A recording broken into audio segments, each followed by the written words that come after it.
the great Gothic cathedrals of Europe, all dedicated to the Virgin, Notre Dame, were built within a 100-year window with engineering knowledge that was not supposed to exist at the time. When plotted on a map, they mirror the constellation of Virgo and point to the stone Cross of Hendaye, an otherwise unassuming monument in southwestern France. In The Mystery of the Cathedrals, the enigmatic writer Fulcanelli described the Cross of Hendaye as a humble stone cross, as simple as it is strange. Within it was an alchemical code intended for those initiated into the mystery schools. The letter S symbolizing the helicoidal track of the sun, having arrived at the zenith of its curve across space at the time of the cyclic catastrophe.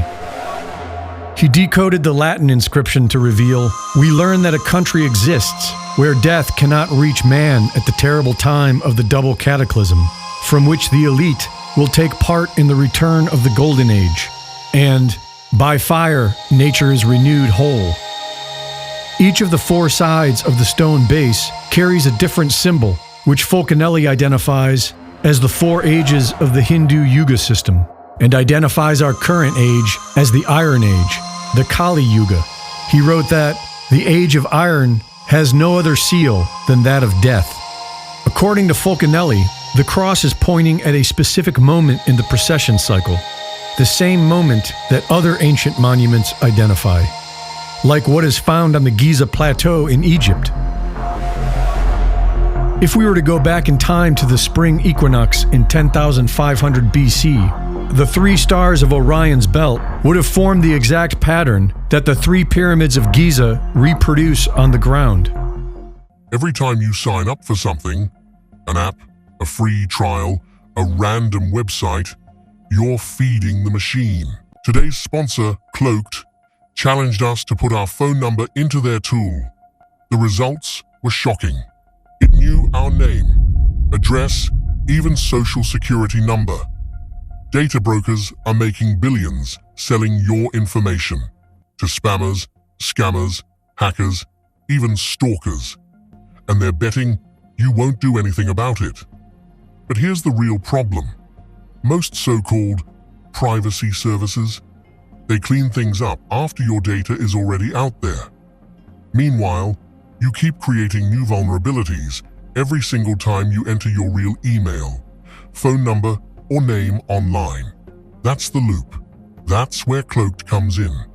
Cloaked doesn't just go out and remove your data from shady broker sites, it also stops the problem at the source.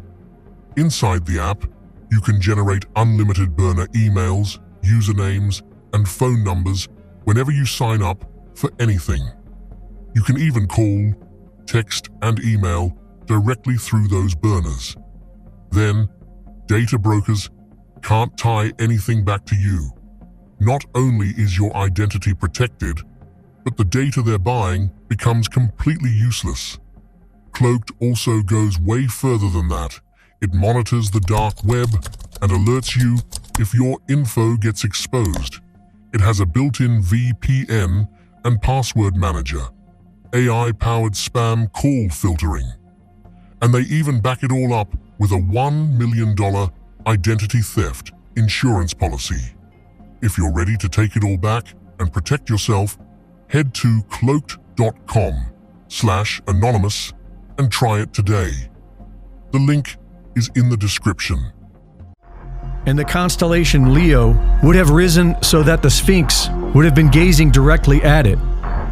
This would have occurred approximately 12,500 years ago, when the last great cataclysm was recorded by many, and the same moment to which the Cross of Hendaye points. The Popol Vuh includes the Mayan creation myth, which includes multiple previous world ages, each ending in catastrophe. It mirrors the Hopi account of world history, cycles of creation and destruction, with civilizations wiped from existence as the gods abandon humanity at the end of each age. During the years leading up to 2012, several books were published claiming that the Mayan calendar would end on December 21, 2012. But the Mayan long count calendar is measured in days, not years, and so they all seem to have gotten it wrong. The starting date of this calendar was August 11, 3114 BC, and it consists of 1,872,000 days. As Jason Brashears pointed out, the Mayan system is built around the ton, a unit of 360 days, which is how many days there were in a year when it was created. In the book Worlds in Collision, Immanuel Velikovsky documents 30 cultures that recorded a period of upheaval that resulted in adding 5 days to their 360-day calendars. Multiple civilizations across the world independently recorded that 5 days were added to the year at roughly the same historical period.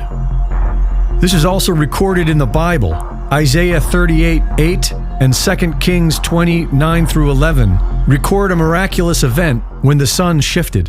Scholars date Hezekiah's reign to between 701 and 713 BC. This is the same period when the entire world added 5 days to their calendars.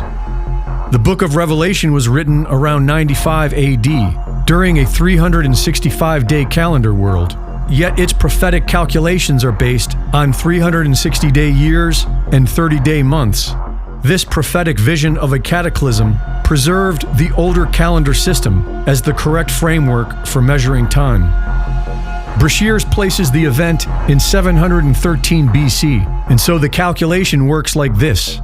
From 3114 BC to 713 BC is approximately 2,401 years of 360-day years.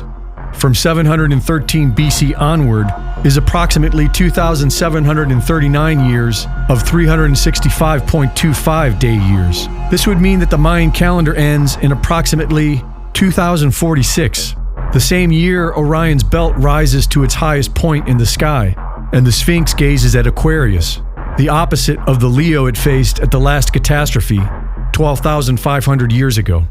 The term Great Year was elaborated by Plato in 4th century BC Greece. He described it as the cosmic time frame required for all heavenly bodies to complete their cycles and return simultaneously to their original alignment.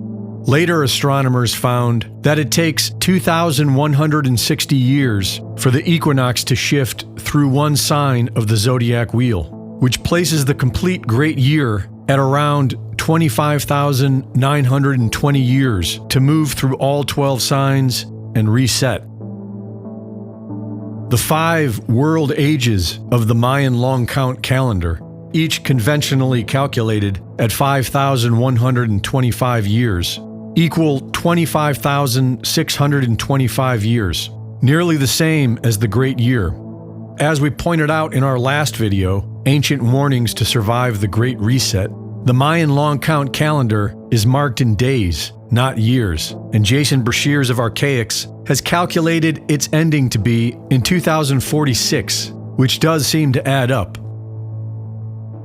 The Hindu Yuga cycle was traditionally thought to span 4,320,000 years, but in 1894, Sri Yukteswar discovered that scribes had confused divine years with human years. When corrected, the complete Yuga cycle is 24,000 years, which is very close to both the Great Year and the ages of Maya.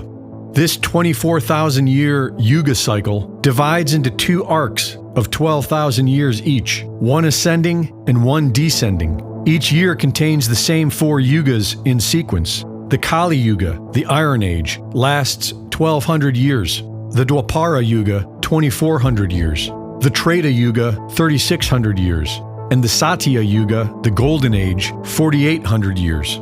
The descending arc passes from the Golden Age to the Iron Age, where civilizations decline, and the ascending arc reverses, leading mankind once again towards the Golden Age.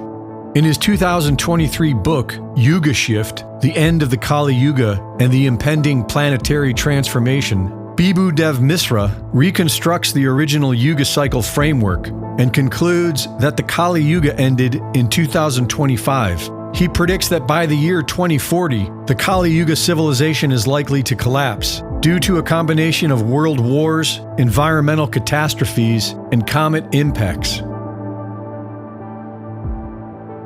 In ancient Mesopotamian astronomy, Saturn was associated with the sun and believed to be black in color. In ancient Rome, the first day of the week was dies solis, day of the sun, and the last day was dies Saturni, day of Saturn. Saturn is often said to be represented by the black cube, but the black cube and Saturn both symbolize the black sun. In alchemy, the black sun symbolizes the first stage before transformation, the necessary destruction that precedes renewal. In The Secret Doctrine, Helena Blavatsky calls it the central sun, the ultimate invisible source of creative power, around which visible suns orbit, which Sri Yukteswar would later identify as the gravitational center driving the Yuga cycle. In astrology, the black sun refers to the empty focus of a planet's elliptical orbit, an invisible anchor point, and a source of hidden planetary influence. The cube is a geometric encoding of the transition state between dimensions. Every cube also has a geometric center, equidistant from all 6 faces, the invisible point within the visible form, which the esoteric tradition identifies as the black sun. The black sun of Saturn sits between the Earth and the Sun. This invisible mirror of Saturn's orbital relationship with the Sun has been tracked by initiates for millennia and believed to have a powerful modulating influence on the Sun's long cycle activity. The black cube can be seen in the Abrahamic religions and in the corporate logos of the most powerful organizations on Earth. The symbol of the invisible black sun, preserved throughout the cycles of time.